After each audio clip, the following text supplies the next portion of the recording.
জয় যিশু। প্রথম পিতর 18:19।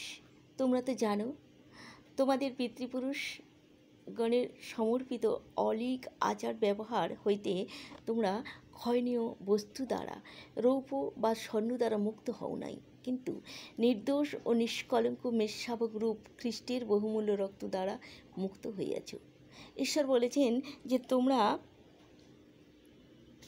বলেছেন তোমরা তো জানো যে অতীতে তোমরা উচ্ছৃঙ্খল জীবনযাপন করতে, যা তোমরা তোমাদের পিতৃপুরুষদের কাছ থেকে পেয়েছিলে, কিন্তু এখন সেই রকম জীবনযাপন করা থেকে তোমরা মুক্তি পেয়েছ। ঈশ্বর ক্ষয়নীয় সোনা বা রূপোর বিনিময়ে তোমাদের মুক্তি করেন না, কিন্তু নির্দোষ নিষ্কলঙ্ক মেষশাবক রূপে খ্রিস্টের বহুমূল্য রক্ত দিয়ে তোমাদের ক্রয় করা হয়েছে। আমিন। জয় যিশু। ভালো থাকবেন, সুস্থ থাকবেন।